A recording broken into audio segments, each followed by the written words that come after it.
जब तक रसूलुल्लाह सल्लल्लाहु अलैहि वसल्लम मक्का में थे कभी भी किसी वाक्य में भी यहूदियों का जिक्र नहीं हुआ। लेकिन जब रसूलुल्लाह सल्लल्लाहु अलैहि वसल्लम मदीना गए तो वहां पे पहले से बहुत सारे यहूदी आबाद थे। अब क्वेश्चन ये है कि मदीना में इतने सारे यहूदी आए कहां से? क्योंकि यहूदियों को 1000 साल पहले से पता था कि बहुत जल्द मदीना और उसके आसपास एक पैगंबर आने वाला है।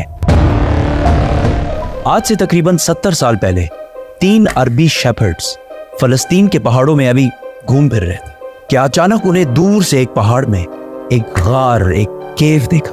वो उस केव के अंदर गए और उन्होंने देखा कि उस केव में सिर्फ 2 जार्स पड़े हुए। उन्होंने ये जार्स खोल के देखे तो अंदर पुराने जमाने के कुछ पेपर्स और स्क्रोल्स पड़े हुए।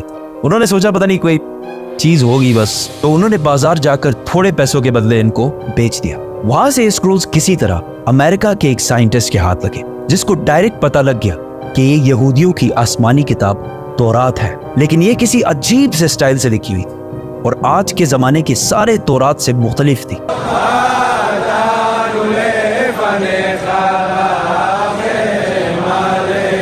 तो उस साइंटिस्ट जॉन सी ट्रेवर ने इन पेपर्स को उस जमाने के सबसे पुराने तौरात जो 1800 साल पुराना था उससे कंपेयर किया और इन दोनों तौरात का स्टाइल और अंदाज बिल्कुल एक जैसे था। जिस कागज पर यह तौरात लिखी हुई थी उस साइंटिस्ट ने उसकी कार्बन डेटिंग कराई कि ज्यादा से ज्यादा ये कितने पुराने जमाने के हो सकते। तो पता चला कि ये एटलीस्ट 2200 साल पुराना कागज है जिस पर यह तौरात लिखी हुई है। विच मीन्स कि ये तौरात जो फलस्तीन के एक गार में एक आम से अरबी शेफर्ड को मिले थे, ये दुनिया के सबसे पुराने तौरात में से एक है। इवन हजरत ईसा अलैहिस्सलाम के आने से भी पुराने का तौरात है। Copies of the Bible that are 1000 years older than any previously known copy of the Bible? ये कंप्लीट तौरात तो नहीं है, लेकिन तौरात के बहुत सारे पोर्शंस इसमें मौजूद हैं। इन स्क्रोल्स के स्टार्टिंग में यहूदियों के एक पैगंबर आइज़ाया का जिक्र है, जिनको क्रिश्चियंस और मुसलमान दोनों एक सच्चा प्रॉफिट मानते हैं। और इस पैगंबर आइज़ाया ने फ्यूचर की कुछ प्रोफेसीज लिखी है कि आने वाले वक्तों में दुनिया में क्या क्या होने वाला है।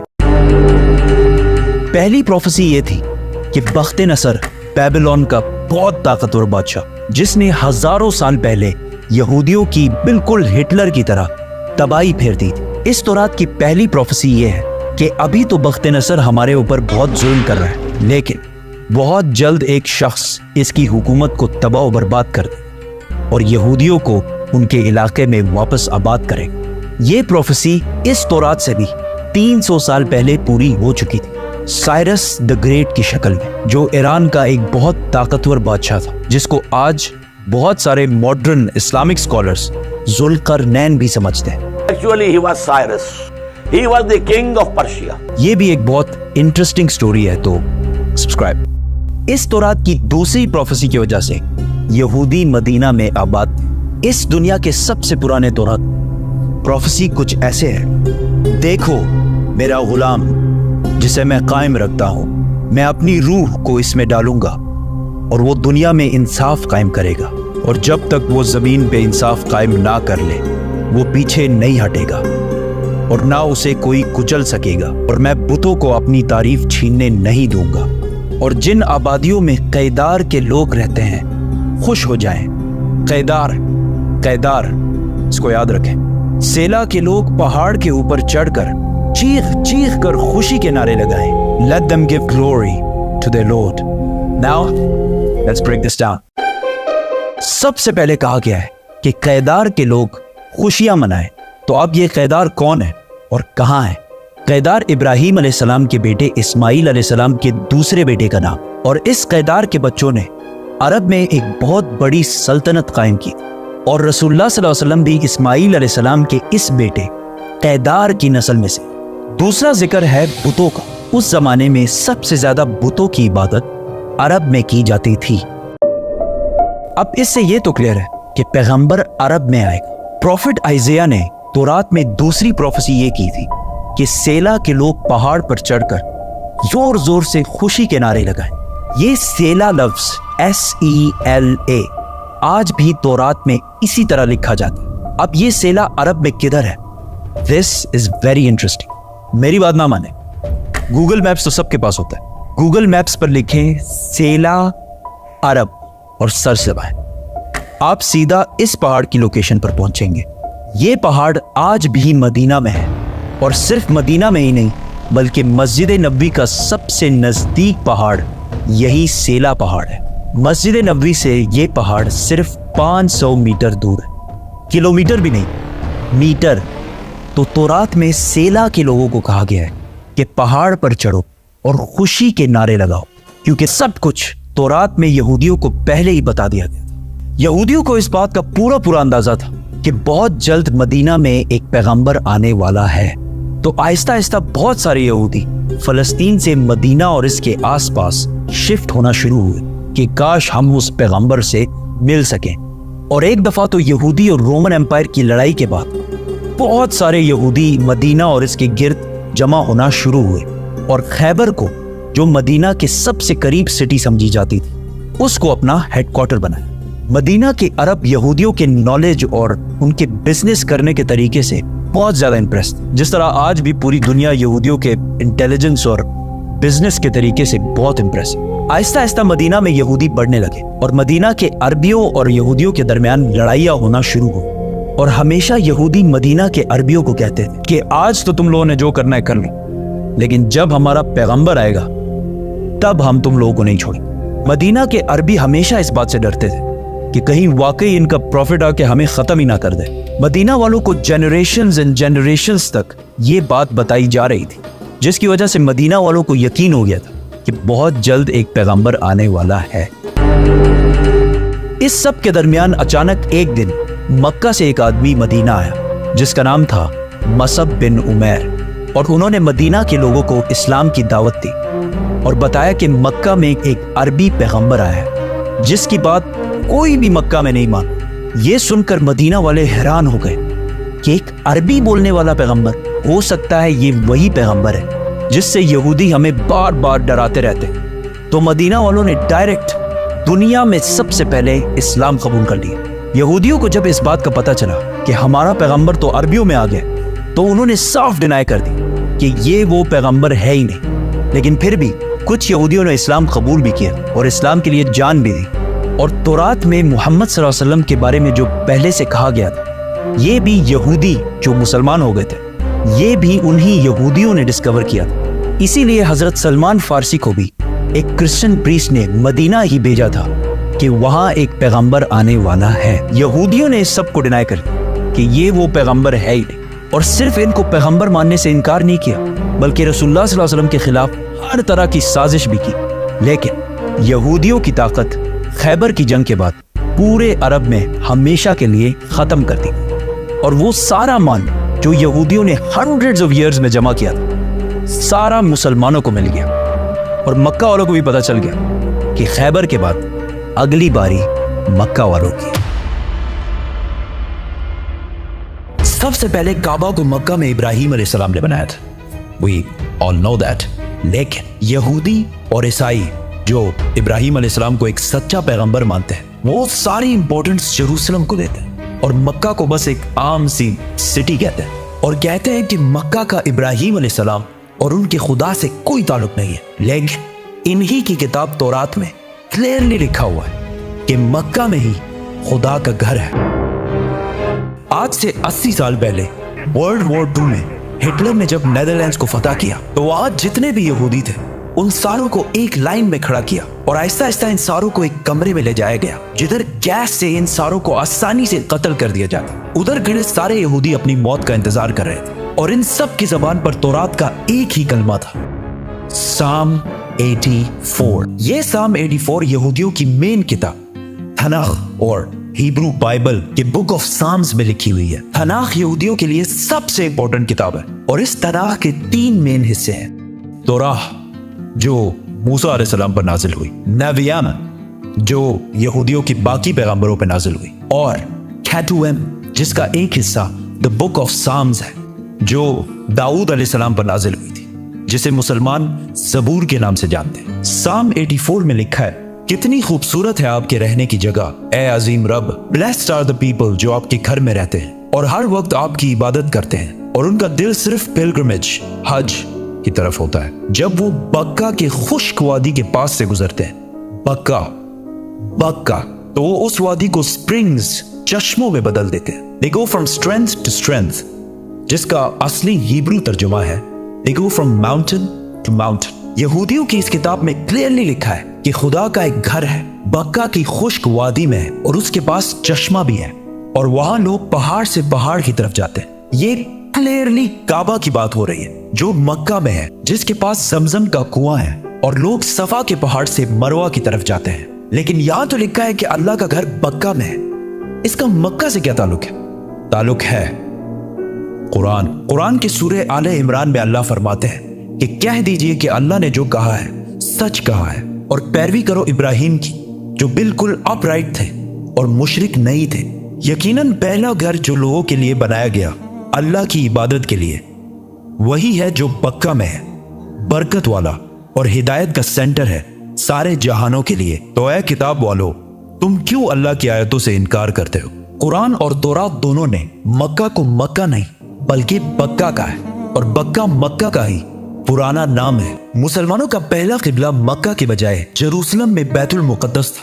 एक दिन मदीना में रसूलुल्लाह सल्लल्लाहु अलैहि वसल्लम मस्जिद में नमाज पढ़ा रहे थे कि अचानक अल्लाह की तरफ से हुक्म हुआ कि जहां भी हो अपना रुख बैतुल मुकद्दस से फेर कर मक्का में काबा की तरफ करो। तो रसूलुल्लाह सल्लल्लाहु अलैहि वसल्लम नमाज के दौरान ही 180 डिग्रीज काबा की तरफ टर्न हुए और पीछे खड़े सारे सहाबा ने भी ऐसा ही किया और इस तरह पहली दफा मुसलमानों का नया किबला बना। तो यहूदियों ने कहा कि मुसलमानों ने असली किबले बैतुल मुकद्दस को छोड़कर पता नहीं कहां से एक नया किबला इजाद कर लिया। यहूदी और हिस्टोरियंस दोनों इस बात को मानते हैं कि जेरूसलम में यहूदियों का पहला टेंपल सुलेमान अलैहिस्सलाम ने आज से 3000 साल पहले बनाया था, जबकि मक्का में काबा को इब्राहिम अलैहिस्सलाम ने बनाया था जो सुलेमान अलैहिस्सलाम से भी हजारों साल पहले गुजर चुके थे। तो मुसलमानों ने एक नया किबला इजाद नहीं किया बल्कि असली किबले की तरफ वापस गए हैं।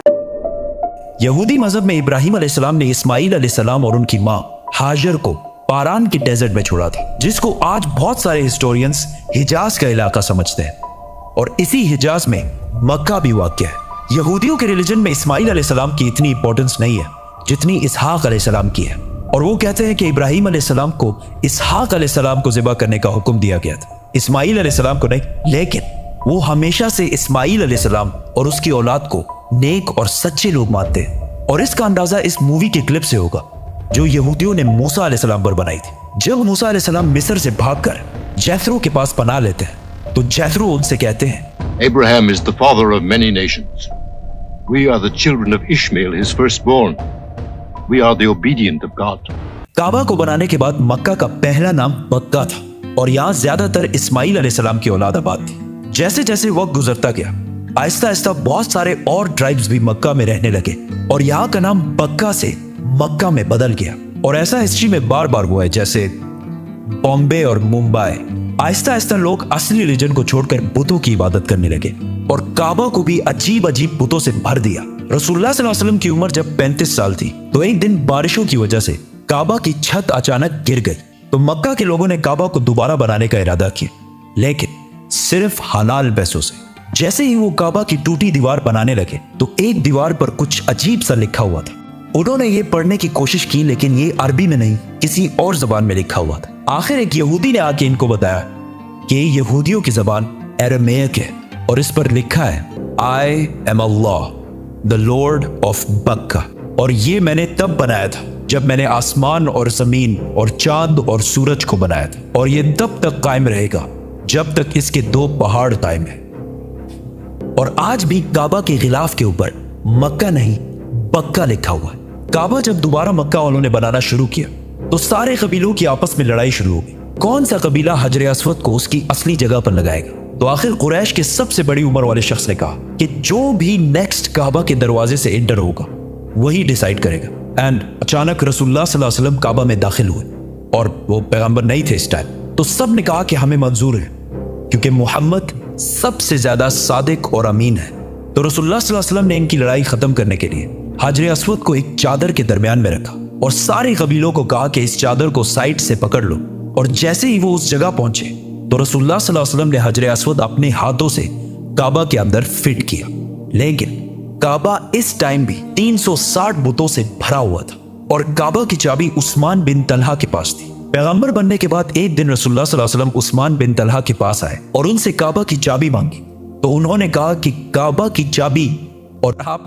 तो रसूलुल्लाह सल्लल्लाहु अलैहि वसल्लम ने उस्मान बिन तलहा से कहा कि याद रखो, एक दिन तुम काबा की चाबी मेरे हाथ में देखोगे और मैं जिसे चाहूंगा ये चाबी दूंगा। तो उस्मान बिन तलहा ने कहा कि अच्छा, तो वो कुरैश के लिए सबसे बदतरीन दिन होगा। तो रसूलुल्लाह सल्लल्लाहु अलैहि वसल्लम ने कहा कि नहीं, वो दिन कुरैश के लिए सबसे इज्जत वाला दिन होगा। इस वाकये के कुछ ही साल बाद आखिर रसूलुल्लाह सल्लल्लाहु अलैहि वसल्लम ने 10,000 मुसलमानों के साथ मक्का को फतह कर लिया और काबा के अंदर मौजूद सारे बुतों को तोड़ दिया और काबा की चाबी उस्मान बिन तलहा को वापस कर दी। इसके बाद मुसलमान अरब के सबसे पावरफुल फोर्स बन गए। लेकिन मक्का को फतह करने के सिर्फ 14 दिन बाद मुसलमान अपनी जिंदगी की सबसे मुश्किल जंगों में से एक के लिए हुनैन की तरफ रवाना हो।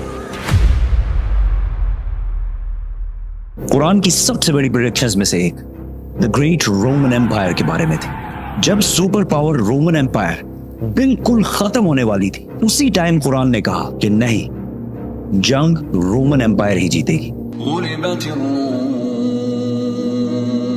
मक्का के एक गार में जिब्राइल अलैहिस्सलाम के मोहम्मद सल्लल्लाहु अलैहि वसल्लम को इकरा कहने के 8 साल पहले रोमन एम्पायर और पर्शियन एम्पायर, दो बड़ी सुपर पावर्स के दरमियान बहुत सख्त लड़ाई शुरू हो चुकी थी। ये ऐसे था कि आज अमेरिका और चाइना की फुल फ्लेज वॉर स्टार्ट हो जाए। इस जंग में पर्शियन एम्पायर ने रोमन एम्पायर को तबाह बर्बाद कर दिया था और पूरी दुनिया को ये लग रहा था कि रोमन एम्पायर, जो 1000 साल से दुनिया की सबसे बड़ी सुपर पावर थी, खत्म होने वाली है।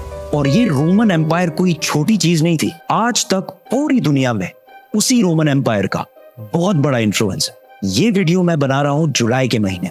पता है जुलाई को जुलाई क्यों कहते हैं? रोमन बादशाह जूलियस सीजर की वजह से, जो रोमन एम्पायर का पहला बड़ा बादशाह था। और जुलाई के बाद ऑफ कोर्स अगस्त आएगा, जो रोमन्स के दूसरे बड़े बादशाह ऑगस्टस के नाम पर रखा गया है। और इस सब के अलावा जितने प्लैनेट्स हैं, जुपिटर, मार्स, वीनस, ये भी इसी रोमन एम्पायर के खुदाओं के नाम पर रखे गए हैं। रोमन एम्पायर इस्लाम से 300 साल पहले 2 पार्ट्स में बढ़ चुकी थी, ईस्टर्न और वेस्टर्न रोमन एम्पायर। जिसके बाद वेस्टर्न रोमन एम्पायर तो आहिस्ता आहिस्ता खत्म हो गई, लेकिन Eastern Roman Empire, Byzantine Empire, फिर भी दुनिया की सुपर पावर रही। इस जंग में ऐसे लग रहा था कि पर्शियंस आखिरकार इस रोमन एम्पायर को खत्म कर देंगे। इतना बड़ा काम पर्शियंस कभी भी अकेले नहीं कर सकते थे अगर उनके पास रोमन एम्पायर के अवाम का सपोर्ट ना होता।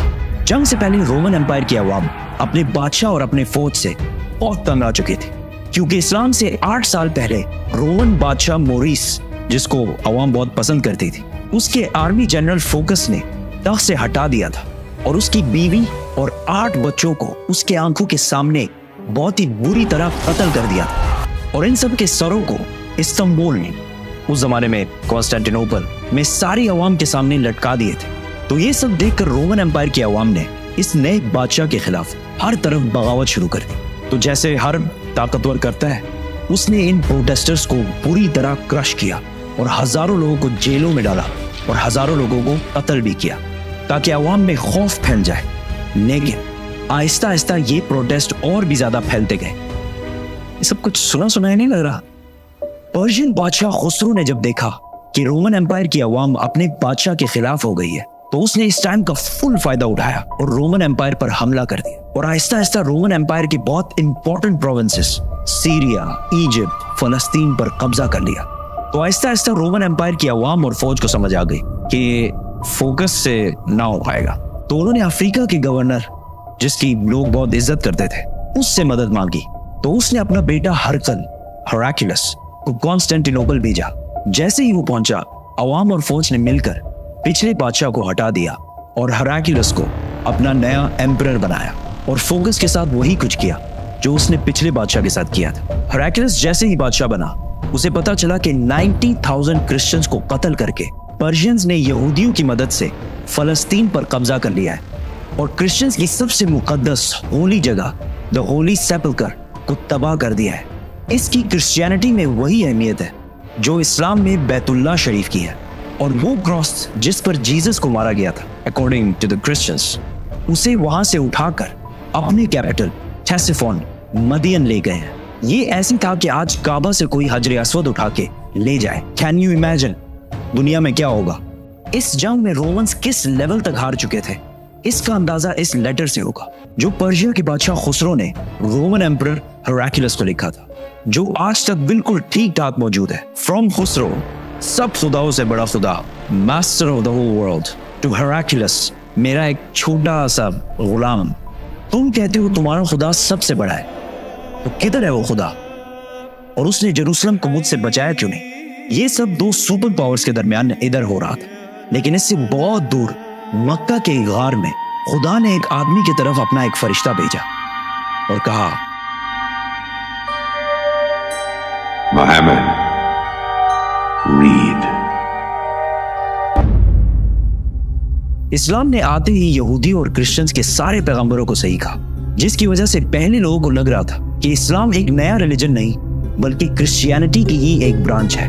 तो मक्का वाले मुसलमानों को ताने देने लगे कि जिस तरह आग की इबादत करने वाले पर्शियंस ने रोमन एम्पायर को तबाह कर दिया है, उसी तरह तुम मुसलमानों को भी तबाह करेंगे। उस टाइम क्रिश्चियंस और मुसलमानों का एक ही हाल था और दोनों का इन हालात से निकलना इम्पॉसिबल लग रहा था। इतने टेंस और सख्त टाइम में अल्लाह ने कुरान के सूरह रोम में रोमन्स और मुसलमानों दोनों की कामयाबी की प्रेडिक्शन की। बिस्मिल्लाहिर्रहमानिर्रहीम।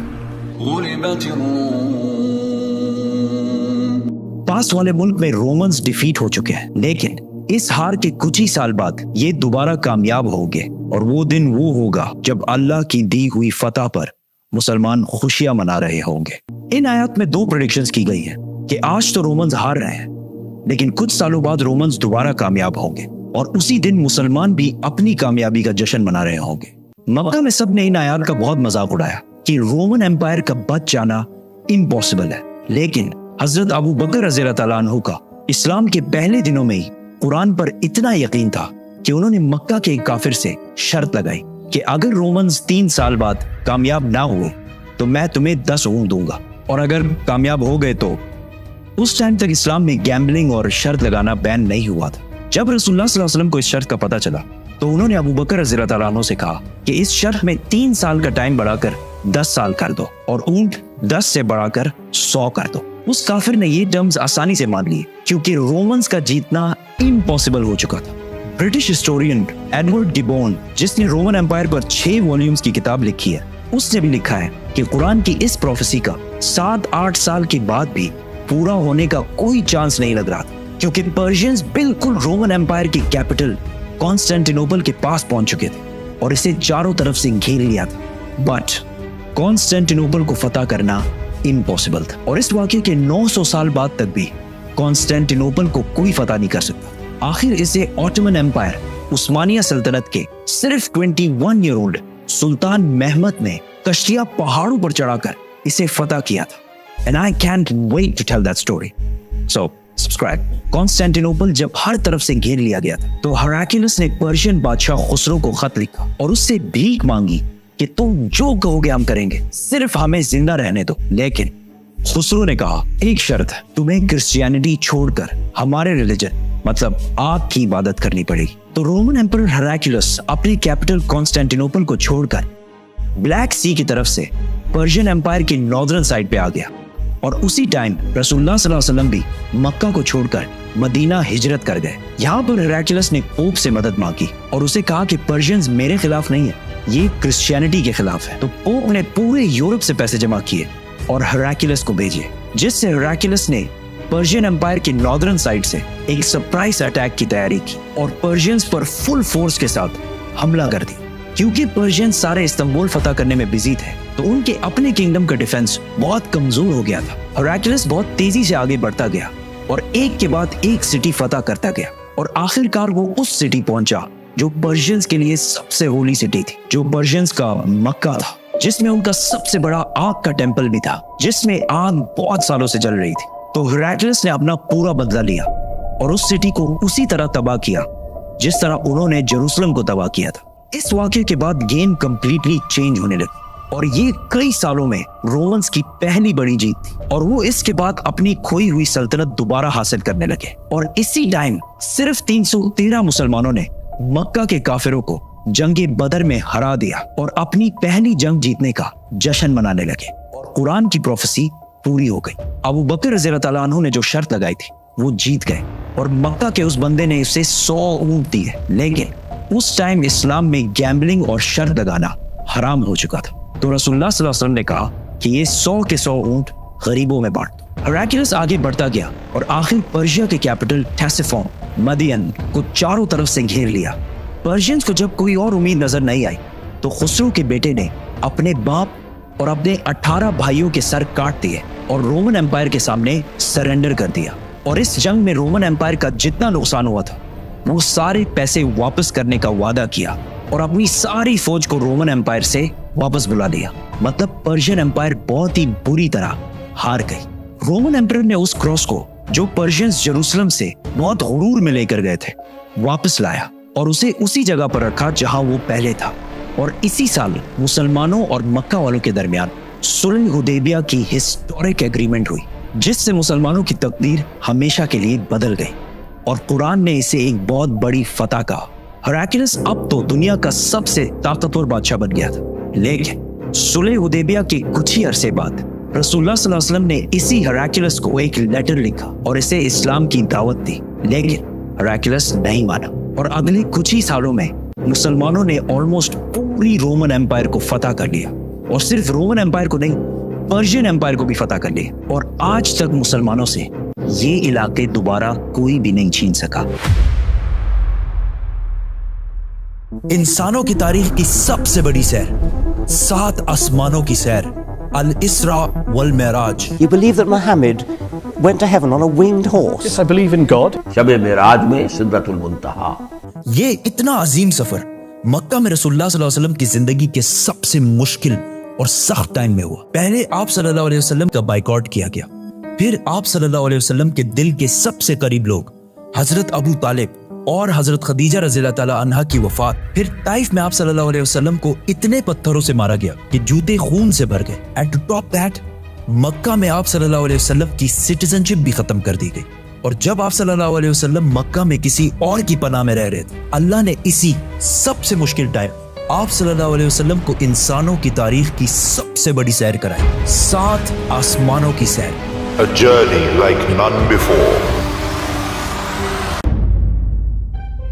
ये 7 आसमानों का सफर नबूवत के 11वें साल में हुआ, विच मीन्स ऑलमोस्ट बिल्कुल मिडल में। और ये सफर रसूलुल्लाह सल्लल्लाहु अलैहि वसल्लम की जिंदगी का टर्निंग पॉइंट था। 7 आसमानों के इस सफर से पहले आप सल्लल्लाहु अलैहि वसल्लम मक्का में बहुत सख्त जिंदगी गुजार रहे थे, लेकिन इस सफर के डायरेक्ट बाद आप सल्लल्लाहु अलैहि वसल्लम ने मदीना हिजरत फरमाई, जहां एक नई रियासत के लीडर और बादशाह के तौर पर उनकी जिंदगी बिल्कुल बदल गई। एक दिन मक्का में आधी रात को जिब्राईल अलैहिस्सलाम आप सल्लल्लाहु अलैहि वसल्लम को बुर्राक पर मक्का से जेरूसलम बैतुल मुकद्दस की तरफ ले गए। ये बुर्राक नाम बर्क से निकला है जिसका मतलब है लाइटनिंग, और हो सकता है इसका ये नाम इसकी लाइटनिंग स्पीड की वजह से इसको मिला हो। बैतुल मुकद्दस में आप सल्लल्लाहु अलैहि वसल्लम ने सारे पैगंबरों की इमामत की और वहां से जिब्राईल अलैहिस्सलाम के साथ आप सल्लल्लाहु अलैहि वसल्लम पहले आसमान की तरफ रवाना हुए। पहले आसमान का दरवाजा इनके लिए खोला गया और ये दरवाजा हमारे दरवाजों जैसा नहीं था। पहले आसमान में आप सल्लल्लाहु अलैहि वसल्लम की मुलाकात आदम अलैहिस्सलाम से हुई। उनकी राइट साइड पर जन्नत के लोग और उनके लेफ्ट साइड पर जहन्नुम में लोग थे। आदम अलैहिस्सलाम यूनिवर्स के पहले इंसान और दुनिया के सारे इंसान इन्हीं की औलाद हैं और आदम अलैहिस्सलाम का जिक्र कुरान में 25 दफा हुआ है। आप सल्लल्लाहु अलैहि वसल्लम ने उन्हें सलाम किया, उन्होंने सलाम का जवाब दिया और आप सल्लल्लाहु अलैहि वसल्लम दूसरे आसमान की तरफ रवाना हुए। वहां उनकी मुलाकात ईसा और याह्या अलैहिस्सलाम से हुई। ईसा और याह्या अलैहिस्सलाम एक दूसरे के कजन्स थे जिन्हें क्रिश्चियनिटी में जीसस और जॉन द बैप्टिस्ट कहा जाता है। ये दोनों पैगंबर आज से 2000 साल पहले रोमन एम्पायर के स्टेट फलस्तीन में पैदा हुए और इन दोनों कजन्स की जिंदगी बहुत ही मुश्किल हालत में गुजरी। हजरत याह्या अलैहिस्सलाम को एक जालिम हुक्मरान ने शहीद कर दिया और इनकी शहादत को आज भी लोग करबला में इमाम हुसैन की शहादत से कंपेयर करते हैं। इनके कजन ईसा अलैहिस्सलाम के साथ भी यही होने वाला था, लेकिन अल्लाह ने आखिरी टाइम उन्हें दुनिया से उठा लिया। कुरान में याह्या अलैहिस्सलाम का जिक्र 5 दफा हुआ है और हजरत ईसा अलैहिस्सलाम का जिक्र 25 मरतबा हुआ है। आप सल्लल्लाहु अलैहि वसल्लम ने इन्हें सलाम किया, उन्होंने सलाम का जवाब दिया और आप सल्लल्लाहु अलैहि वसल्लम तीसरे आसमान की तरफ रवाना हुए। वहां उनकी मुलाकात यूसुफ अलैहिस्सलाम से हुई। यूसुफ अलैहिस्सलाम आज से ऑलमोस्ट 3600 साल पहले फलस्तीन में पैदा हुए एंड वी ऑल नो कि कैसे वो वहां से इजिप्ट, जो उस जमाने का सुपर पावर था, उसके वाइस रॉय मतलब बादशाह के बाद सबसे ताकतवर वजीर बने। ये ऐसे था कि आज कोई यूके का प्राइम मिनिस्टर बने। यूसुफ अलैहिस्सलाम का जिक्र कुरान में 27 मरतबा हुआ है और ये वाहिद पैगंबर है जिनकी डिटेल्स कुरान में बाइबल से भी ज्यादा है। आप सल्लल्लाहु अलैहि वसल्लम ने उन्हें सलाम किया, उन्होंने सलाम का जवाब दिया और आप सल्लल्लाहु अलैहि वसल्लम जिब्राईल अलैहिस्सलाम के साथ चौथे आसमान की तरफ रवाना हुए। वहां उनकी मुलाकात इदरीस अलैहिस्सलाम से हुई। इदरीस अलैहिस्सलाम दुनिया के पहले इंसानों में से थे। आदम अलैहिस्सलाम और शीत अलैहिस्सलाम के बाद इदरीस अलैहिस्सलाम को इंसानों का तीसरा नबी माना जाता है और दुनिया में सबसे पहले जुल्म के खिलाफ जिहाद इन्होंने ही किया था। इदरीस अलैहिस्सलाम को दुनिया का पहला साइंटिस्ट भी समझा जाता है क्योंकि उन्होंने पहली दफा दुनिया में पेन कलम यूज किया था। पहली दफा आसमान में स्टार्स और प्लैनेट्स की मूवमेंट को ऑब्जर्व करके इंसानों की जिंदगी आसान बनाई थी। इदरीस अलैहिस्सलाम का जिक्र कुरान में 2 मरतबा हुआ है। आप सल्लल्लाहु अलैहि वसल्लम ने इन्हें सलाम किया, उन्होंने सलाम का जवाब दिया और आप सल्लल्लाहु अलैहि वसल्लम 5वें आसमान की तरफ रवाना हुए। वहां आप सल्लल्लाहु अलैहि वसल्लम की मुलाकात हारून अलैहिस्सलाम से हुई। जब मूसा अलैहिस्सलाम पैगंबर बने तो उन्होंने अल्लाह से दुआ की कि मेरे भाई हारून को भी मेरे इस मिशन में शामिल करें। तो इस तरह हारून अलैहिस्सलाम भी पैगंबर बने। मूसा अलैहिस्सलाम ने हारून अलैहिस्सलाम को सिर्फ इसलिए चूज नहीं किया कि वो उनके भाई थे, बल्कि इसलिए क्योंकि हारून अलैहिस्सलाम बनी इसराइल के सबसे बड़े स्कॉलर्स में से थे। मूसा अलैहिस्सलाम बचपन से फिरौन के घर में पले बड़े थे, जिसकी वजह से उन्हें बनी इसराइल की किताबों और स्क्रिप्चर्स का इतना इल्म नहीं था। तो उन्हें एक ऐसे शख्स की जरूरत थी जिसके पास इन सारी चीजों का इल्म हो, और वो थे हारून अलैहिस्सलाम। और आज तक यहूदियों में सबसे ज्यादा स्कॉलर्स हारून अलैहिस्सलाम की औलाद में से हैं, जिसकी वजह से हारून अलैहिस्सलाम की औलाद को यहूदियों में एक स्पेशल स्टेटस हासिल है, जिस तरह इस्लाम में सैयदों को हासिल है। हारून अलैहिस्सलाम का जिक्र कुरान में 20 मरतबा हुआ है। आप सल्लल्लाहु अलैहि वसल्लम ने इन्हें सलाम किया, उन्होंने सलाम का जवाब दिया और आप सल्लल्लाहु अलैहि वसल्लम छठे आसमान की तरफ रवाना हुए। वहां आप सल्लल्लाहु अलैहि वसल्लम की मुलाकात एक ऐसे पैगंबर से हुई जिनका जिक्र कुरान में सबसे ज्यादा किया गया है, 136 टाइम्स। क्योंकि मूसा अलैहिस्सलाम की स्टोरी को आज तक दुनिया की सबसे ज्यादा इंटरेस्टिंग और आउटस्टैंडिंग स्टोरी समझा जाता है, और आज भी बुक्स, कॉमिक्स और इवन हॉलीवुड की सबसे बड़ी फिल्म्स मूसा अलैहिस्सलाम की स्टोरी से कहीं ना कहीं इंस्पायर्ड होती है, जैसे कि Superman, Harry Potter and many others. ये सारे स्टोरीज बिलियंस ऑफ डॉलर्स कमा चुके हैं। I was like, come on, this is Musa alayhi salam's story. हुआ ऐसे कि जब यूसुफ अलैहिस्सलाम मिस्र के प्राइम मिनिस्टर बने तो उन्होंने अपने 11 भाइयों को भी इजिप्ट में आबाद किया और काफी जनरेशंस तक वो उधर ही रहे, और आहिस्ता आहिस्ता वो इजिप्ट के सबसे स्ट्रॉन्ग और रिच कम्युनिटी बने एज यूजुअल। लेकिन ये देखकर मिस्र के लोग इनसे डरने लगे और उन्होंने बनी इसराइल पर जुल्म करना शुरू किया और आखिर सारे यहूदियों को गुलाम बना दिया, और बनी इसराइल मिस्र वालों के 400 साल तक गुलाम रहे, जिसमें उन्होंने उन पर बहुत जुल्म किए। आखिर 400 साल बाद मूसा अलैहिस्सलाम के जरिए अल्लाह ने बनी इसराइल को फिरौन की गुलामी से निकाल दिया। वहां से आप सल्लल्लाहु अलैहि वसल्लम 7वें और आखिरी आसमान पहुंचे, जहां उनकी मुलाकात उनकी ग्रेट ग्रेट ग्रेट ग्रैंडफादर से हुई, हजरत इब्राहिम अलैहिस्सलाम। पिछले हजारों साल से दुनिया के सबसे बड़े रिलीजन्स एब्राहमिक रिलीजन्स रहे हैं, और आज भी दुनिया की 60% आबादी इन्हीं एब्राहमिक रिलीजन्स को फॉलो करती है। और हर दिन 5 वक्त की नमाजों में मुसलमान इब्राहिम अलैहिस्सलाम के लिए स्पेशल दुआ करते हैं। इसके बाद आप सल्लल्लाहु अलैहि वसल्लम सिदरतुल मुंतहा के पास पहुंचे। वहां आप सल्लल्लाहु अलैहि वसल्लम को बैतुल मामूर दिखाया गया, जिसका हर दिन 70,000 नए फरिश्ते तवाफ करते हैं। सिदरतुल मुंतहा आखिरी बाउंड्री है, वो आखिरी हद है, मखलूक कोई इससे आगे नहीं जा सकती। लेकिन रसूलुल्लाह सल्लल्लाहु अलैहि वसल्लम को इजाजत थी, इसीलिए वो जिब्राईल अलैहिस्सलाम को छोड़कर अकेले आगे बढ़े और अल्लाह के दरबार में हाजिर हुए। आप सल्लल्लाहु अलैहि वसल्लम से बाद में सहाबा ने पूछा कि क्या आपने अंदर अल्लाह को देखा? तो आप सल्लल्लाहु अलैहि वसल्लम ने कहा कि मैं कैसे देखता, वहां नूर, लाइट का पर्दा था। यहां इस इतने अजीम सफर का असली मकसद जाहिर हुआ।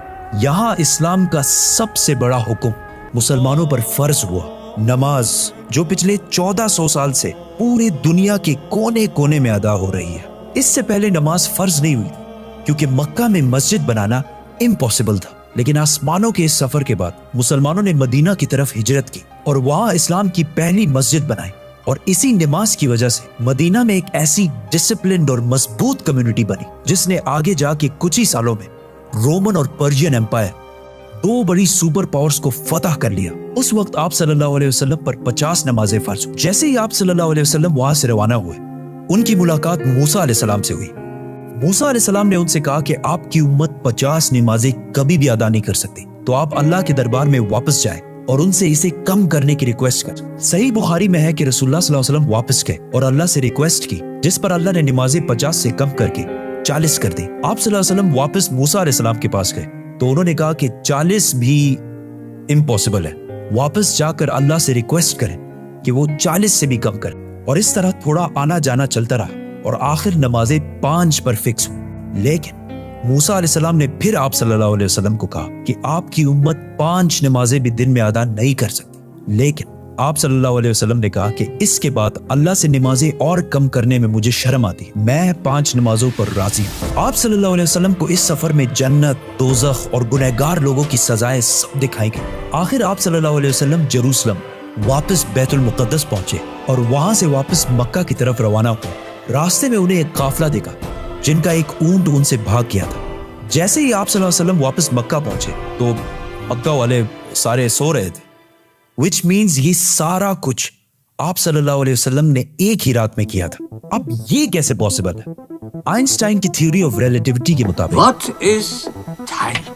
Time is not absolute. Time is not absolute. जिसका मतलब है कि अगर एक शख्स तेज मूव हो रहा है और दूसरा अपनी जगह पर खड़ा है तो ये दोनों टाइम को बिल्कुल डिफरेंट महसूस करेंगे। और अगर कोई लाइट के स्पीड के करीब ट्रेवल करे तो उसके लिए टाइम बहुत ही स्लोली पास होगा। एंड एज वी नो, बुराक का नाम ही उसकी लाइटनिंग स्पीड की वजह से रखा गया है। इसीलिए आप सल्लल्लाहु अलैहि वसल्लम के लिए ये रात बहुत लंबी थी और बाकी सारों के लिए ये एक नॉर्मल रात थी। जैसे ही आप सल्लल्लाहु अलैहि वसल्लम मक्का वापस पहुंचे, उनको पता था कि अगर वो ये सारी बातें मक्का वालों को बताएंगे तो मक्का वाले उनका बहुत मजाक उड़ाएंगे। लेकिन आप सल्लल्लाहु अलैहि वसल्लम ने सारों को क्लियरली कंप्लीट स्टोरी सुना दी, जिसकी वजह से मक्का वालों ने उनका बहुत मजाक उड़ाया और आप सल्लल्लाहु अलैहि वसल्लम से बैतुल मुक़द्दस के बारे में क्वेश्चंस पूछने लगे, क्योंकि उनको पता था कि इससे पहले आप सल्लल्लाहु अलैहि वसल्लम बैतुल मुक़द्दस कभी भी नहीं गए। लेकिन उसी टाइम आप सल्लल्लाहु अलैहि वसल्लम की मेमोरी को और स्ट्रॉन्ग करने के लिए अल्लाह ने बैतुल मुक़द्दस को आप सल्लल्लाहु अलैहि वसल्लम के सामने पेश किया, इसी तरह जिस तरह आप इस टाइम ये वीडियो देख रहे हैं। मक्का वाले आप सल्लल्लाहु अलैहि वसल्लम से बैतुल मुक़द्दस के बारे में पूछते रहे और आप सल्लल्लाहु अलैहि वसल्लम उनके हर बात का जवाब देते रहे, जिससे वो सारे बिल्कुल शॉक हो गए। आप सल्लल्लाहु अलैहि वसल्लम ने उन्हें उस काफिले का भी बताया जिसका ऊंट भाग गया था और उसके थोड़ी ही देर बाद वो काफिला भी पहुंच गया। और उन्होंने कहा कि ये सब कुछ सच है, जिससे मक्का वाले और भी शॉक हो गए। लेकिन ये ऐसा वाकया है कि जिसे आज भी और उस जमाने में भी मानना बहुत ही मुश्किल था, जिसकी वजह से कुछ कमजोर ईमान वाले मुसलमान भी इस्लाम से फिर गए। और आप सल्लल्लाहु अलैहि वसल्लम के दोस्त जिन्होंने आप सल्लल्लाहु अलैहि वसल्लम को पनाह दी थी, उन्होंने भी आप सल्लल्लाहु अलैहि वसल्लम की बात नहीं मानी। लेकिन जब अबू बकर रज़ियल्लाहु ताला अन्हु को इसका पता चला तो उन्होंने कहा कि अगर रसूलुल्लाह सल्लल्लाहु अलैहि वसल्लम ने कहा है तो ये यकीनन बिल्कुल सच बात होगी, जिस पर उनका नाम उस दिन से अबू बकर सदीक पड़ा। ये सफर कोई मामूली सफर नहीं था, बल्कि इसने इस्लाम की सख्त दिन खत्म करके इस्लाम के उरूज के दिन शुरू किए। और इससे अगले ही साल मदीना से 72 लोग आप सल्लल्लाहु अलैहि वसल्लम को अपने बादशाह और लीडर के तौर पर मक्का से मदीना की तरफ ले जाने के लिए आए। आप सल्लल्लाहु अलैहि वसल्लम एक ही रात में स्टार्स, प्लैनेट्स, गैलेक्सीज को क्रॉस करते हुए जमीन से आसमान की तरफ गए। अब अल्लाह ने कुरान में एक जगह फरमाया है कि जमीन और आसमान के दरमियान हर चीज अल्लाह को सजदा करती है, विच मीन्स सारे stars, galaxies, planets, mountains, trees. लेकिन ये कैसे पॉसिबल है? सजदा तो इस तरह होता है। और कभी स्टार्स और प्लैनेट्स को हमारी तरह इबादत करते हुए किसी ने देखा है? लेकिन अल्लाह ने कुरान में बार बार कहा है कि ये सारी चीजें अल्लाह की इबादत करती हैं। तो यूनिवर्स के इन सारी चीजों में कोई ना कोई बात कॉमन, एक जैसी जरूर होगी। आज से बहुत साल पहले पूरी दुनिया का ये ख्याल था कि जमीन, अर्थ ही दुनिया का सेंटर है और जमीन तो साकिन है बेटा, जमीन रोटेट करती ही नहीं है, जमीन गर्दिश नहीं करती। लेकिन आज से 400 साल पहले गैलीलियो, जो एक इटालियन साइंटिस्ट थे, उसने 2 लेंसेज को अलाइन करके रखा तो उसे पता चला कि ऐसे करने से दूर की चीजों को करीब से देखा जा सकता है। छोटे लेवल पर टेलीस्कोप्स दुनिया में पहले भी मौजूद थे, लेकिन इन्हें सिर्फ फौजी और समुद्री सफरों में यूज किया जाता था। लेकिन गैलीलियो ने इसी टेलीस्कोप को इंप्रूव करके इंसानों की तारीख में पहली दफा इसका रुख आसमान की तरफ किया, जिससे उसने दुनिया से पहली बार सूरज और चांद को बिल्कुल करीब से देखा। और गैलीलियो ने इन सारों की मूवमेंट को ऑब्जर्व करना शुरू किया। 1300 दुनियाओं को अगर मिला लिया जाए, इससे एक जुपिटर बनता है। गैलीलियो ने देखा कि ये भी बाकी प्लैनेट्स की तरह गोल है, लेकिन जुपिटर के ऊपर जो लाइट है वो महीने के डिफरेंट दिनों में बिल्कुल बदल रही है। और उसने देखा कि वीनस और सैटर्न का भी यही हाल है। अब ये सब कुछ तभी पॉसिबल था कि अगर ये सारी चीजें सूरज के गिर्द घूम रही हो, दुनिया के नहीं।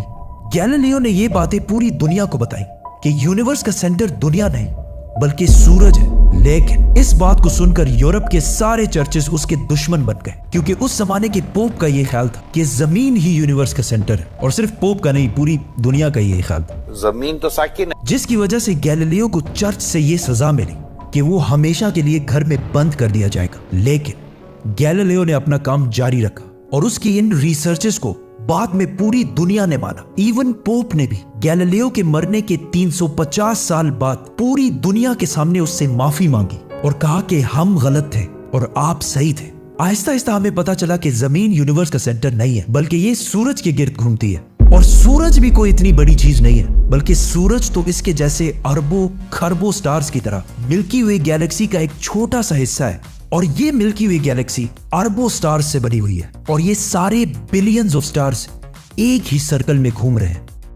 हम तो सूरज के गिर्द घूम रहे हैं, तो सूरज जैसे अरबों खरबों स्टार्स मिलकर किसके गिर्द घूम रहे हैं? Super massive black hole. Have a supermassive black hole at their center.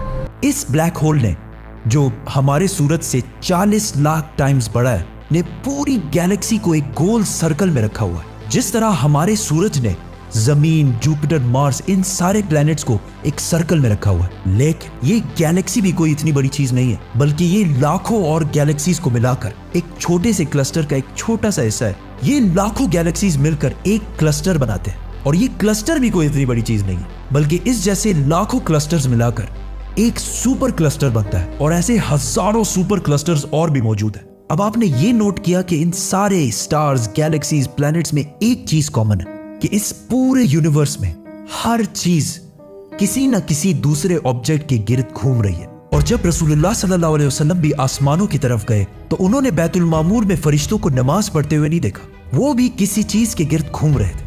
लेकिन घूमने का इबादत से क्या ताल्लुक है? अल्लाह ने तो कहा है कि ये सारी चीजें इबादत करती हैं। आपको पता है अल्लाह ने ये बात किस सूरत में कही है?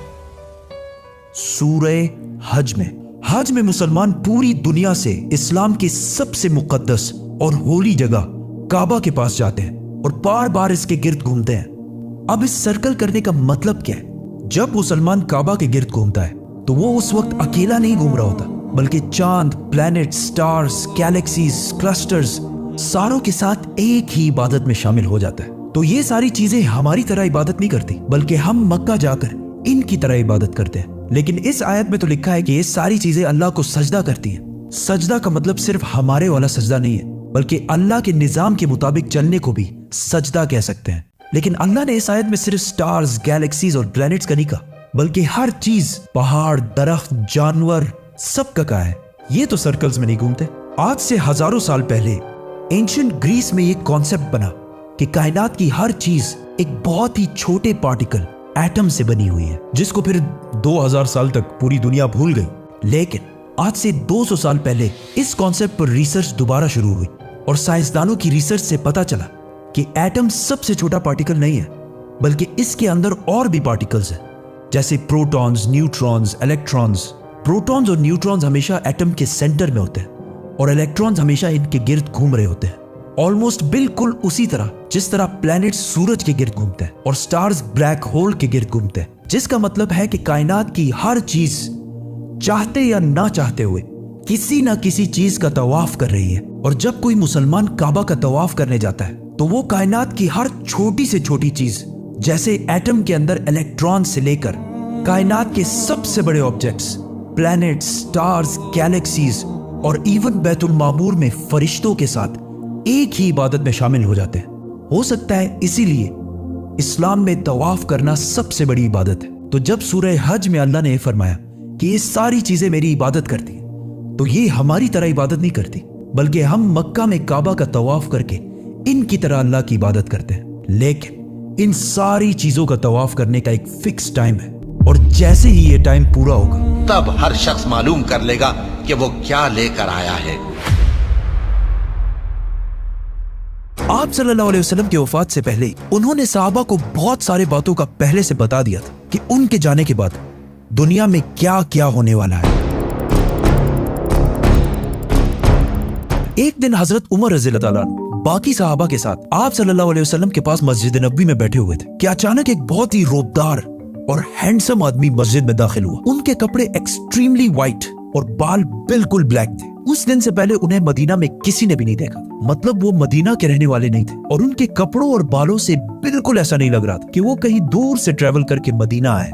मस्जिद में बैठे सारे सहाबा इस शख्स को गौर से देख रहे थे। वो आदमी सीधा मस्जिद नबी के अंदर आया और आके रसूलुल्लाह सल्लल्लाहु अलैहि वसल्लम के बिल्कुल सामने बैठ गया और कहा, ए मोहम्मद, मुझे इस्लाम के बारे में बताएं। इस आदमी के जाने के बाद आप सल्लल्लाहु अलैहि वसल्लम ने सहाबा से पूछा कि क्या तुमने इस शख्स को पहचाना? ये जिब्रील अलैहिस्सलाम थे और तुम्हें तुम्हारा दीन सिखाने के लिए आए थे। आप सल्लल्लाहु अलैहि वसल्लम ने जिब्रील को इस्लाम के बारे में बताया कि अल्लाह के सिवा किसी को खुदा ना मानना, मोहम्मद को अल्लाह का रसूल मानना, नमाज, रोजा, ज़कात और हज अदा करना। जिस पर जिब्रील अलैहिस्सलाम ने कहा कि आपने बिल्कुल सच फरमाया। फिर जिब्रील अलैहिस्सलाम ने आप सल्लल्लाहु अलैहि वसल्लम से ईमान के बारे में पूछा। आप सल्लल्लाहु अलैहि वसल्लम ने फरमाया कि अल्लाह को मानना, उसके एंजल्स, फरिश्तों को मानना, उसकी किताबों को मानना, उसके पैगंबरों को मानना, आखिरत को मानना और तकदीर को मानना। जिस पर जिब्रील अलैहिस्सलाम ने फिर कहा कि आपने बिल्कुल सच फरमाया। जिब्रील अलैहिस्सलाम ने आप सल्लल्लाहु अलैहि वसल्लम से एहसान के बारे में भी पूछा और फिर जिब्रील अलैहिस्सलाम ने आप सल्लल्लाहु अलैहि वसल्लम से पूछा कि क़यामत, द डे ऑफ जजमेंट, कब आएगी? जिस पर आप सल्लल्लाहु अलैहि वसल्लम ने कहा कि जितना आपको पता है सिर्फ उतना ही मुझे पता है, मतलब क़यामत के दिन का अल्लाह के सिवा किसी को भी नहीं पता। जिब्रील अलैहिस्सलाम ने यह सुनने के बाद फरमाया कि मुझे उस दिन के बारे में कुछ निशानियां बताएं।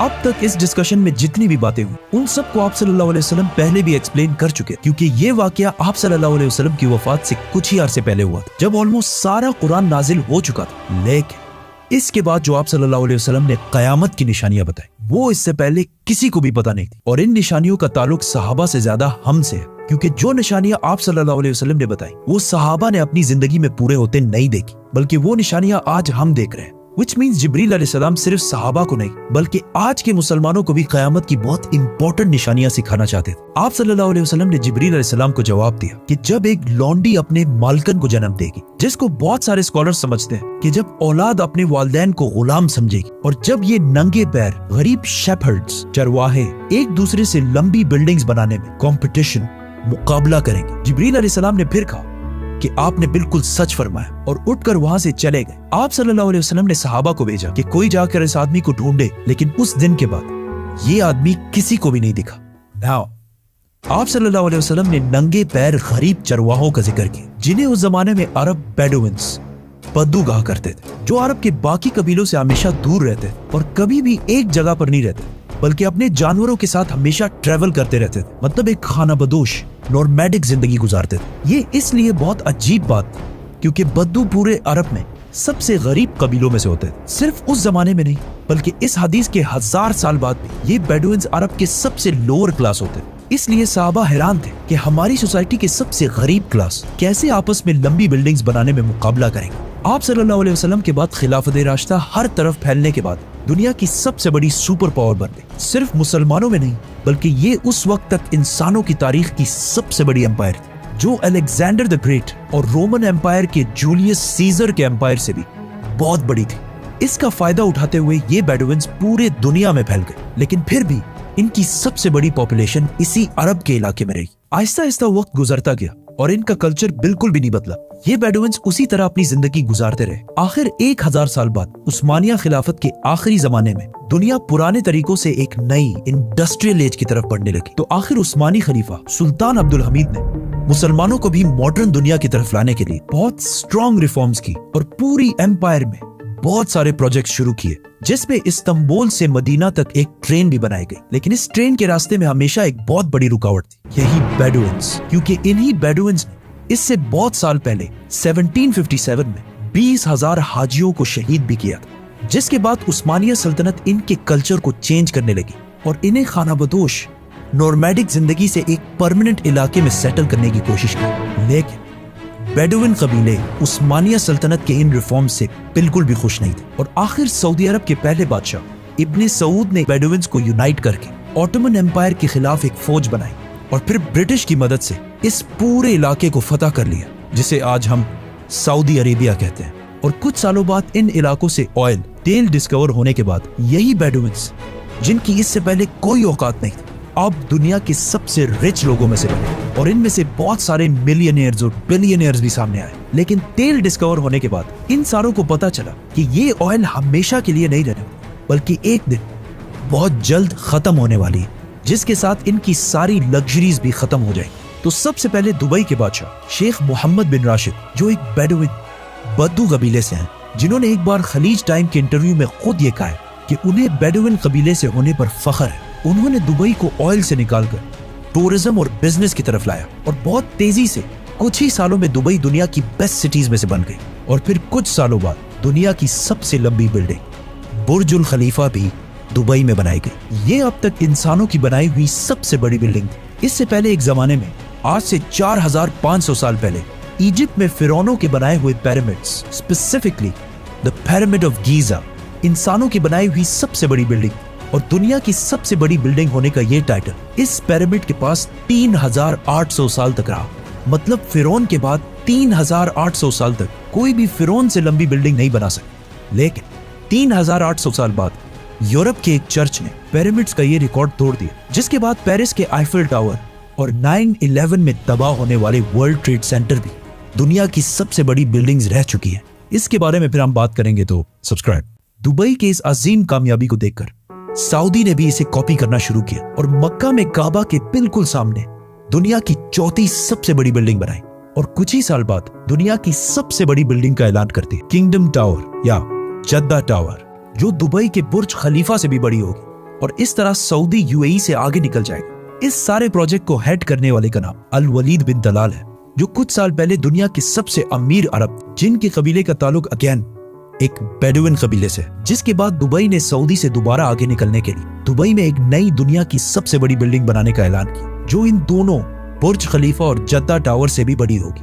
और आजकल हर कुछ अरसे बाद बहुत तेजी से अरब में ऐसी लंबी बिल्डिंग्स के प्रोजेक्ट्स का ऐलान हो रहा है। इवन अरब कंट्रीज एक दूसरे को ये तक नहीं बता रही कि उनके अगले प्रोजेक्ट की हाइट क्या होगी, क्योंकि फिर बाकी अरब कंट्रीज उनसे आगे निकलने के लिए उससे भी बड़ी बिल्डिंग का ऐलान कर देंगे। और इस तरह लंबी बिल्डिंग्स बनाने का एक बहुत सख्त कंपटीशन इन सारे अरब ममालिक में स्टार्ट हो चुका है, जिनमें ऑलमोस्ट सारे प्रोजेक्ट्स के पीछे ऐसे लोग हैं जिनका कोई ना कोई ताल्लुक उन्हीं बेडुइन कबीलों से। और आज ये जो कुछ भी हो रहा है, इस सब का रसूलुल्लाह सल्लल्लाहु अलैहि वसल्लम ने आज से 1400 साल पहले ही जिब्रील अलैहिस्सलाम और सहाबा को बता दिया था कि एक दिन ये बेडुइन्स, जो आज नंगे पैर और बहुत ही गरीब शेपर्ड्स, चरवाहे हैं, वो एक दूसरे से लंबी बिल्डिंग्स बनाने में मुकाबला करें।